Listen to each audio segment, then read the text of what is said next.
কপালে যা আছে তাই হয়। আর আমার কপাল তো এমনি খারাপ, আমাকে যে মানুষটা সব থেকে বেশি ভালোবাসছে আমি নিজে তাকে ঠকাইছি। আমার সাথে তো এরকমটা হওয়ারই ছিল। দোস্ত এবার তো তোমার পালা, ট্রুথ না ডেয়ার? আমি ডেয়ার নিব। তুমি ডেয়ার নিবা? তাহলে তো একটু ভেবে ডেয়ার দিতে হবে। তোরা কি প্ল্যান করে আমাকে দেয়া দিচ্ছিস? ওকে, নো প্রবলেম। কলেজের গেট দিয়ে ফার্স্ট যে ছেলেটা আসবে তাকে তুই এই ফুল দিয়ে প্রপোজ করবি। এটা কোনো ডেয়ার হলো? ওকে। যদি আবার কোনো স্যার চলে আসে তাহলে? আরে না, স্যার বাদে, পরে যদি আমাদের কলেজ থেকে বের করে দেয়। স্যার হলেও প্রবলেম নাই। I love you. আমি প্রথম দেখাই তোমার প্রেমে পড়ে গিয়েছি। প্লিজ আমার প্রপোজটা অ্যাকসেপ্ট করে নাও। Dare dare. May I come in sir? Yes, come in. Students, his name is Apurba. তোমাদের নতুন ক্লাসমেট। আশা করি ও তোমাদের খুব ভালো বন্ধু হবে। Apurba, take your seat. Thank you sir. কেমন গেল তোর কলেজ নতুন দিন? অনেক ভালো গেছে আম্মা। নতুন বন্ধু বান্ধব হয়েছে? অনেক, ক্লাসের সবাই একদম আমার বন্ধু হয়ে গেছে।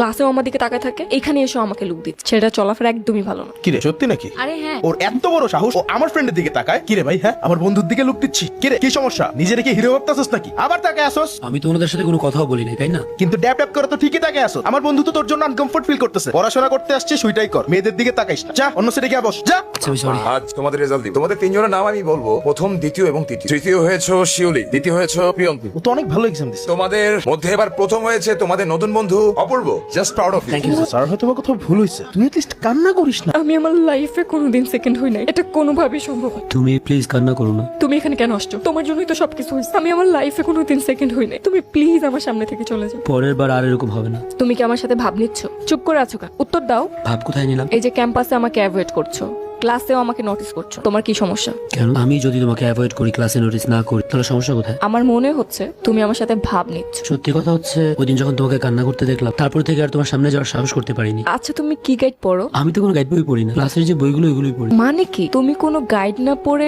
এত ভালো রেজাল্ট করেছো? আমাদের কলেজের হিস্ট্রিতে কেউ এত ভালো রেজাল্ট করেনি। আচ্ছা, তুমি কি এক্সামের আগে আমাকে একটু গাইড করতে পারবা? তাহলে আমার জন্য একটু বেটার হয়। সমস্যা নেই, পড়তে বসলে যেখানে যেখানে তোমার সমস্যা মনে হবে আমাকে বইলো, আমি তোমাকে বুঝিয়ে দিব। তোমার হোয়াটসঅ্যাপ নাম্বারটা দাও, আমার যখন দরকার হবে তখন আমি তোমাকে কল করবো। Thank you. প্রিয়ন্তি, তোর পড়াশোনা কেমন চলতেছে? পড়াশোনা অনেক অনেক ভালো চলতেছে। আমি চাই তুই পড়াশোনা করে অনেক বড় হ। তোর বাপ মারা যাওয়ার পরে আমাকে পরিবারের সংসারটা চলে। তুই একটা সেলাই মেশিন। মা, তুমি হইতাছো আমার শক্তি। আমার কাছে বাবা মা সবকিছু তুমি। তোমার মুখের দিকে তাকায় আমি যে কোনো কিছু করতে পারি। আজ তোমাদের দ্বিতীয় সাময়িক পরীক্ষার রেজাল্ট দিব। এবার দ্বিতীয় হয়েছে শিউলি, এবার প্রথম হয়েছে তোমাদের বন্ধু প্রিয়ন্তি। Thank you. এবার তুমি হেল্প না করলে এত ভালো রেজাল্ট করা সম্ভব হতো না। আচ্ছা, আমার জন্য কি তোমার কোনো প্রবলেম হয়েছে?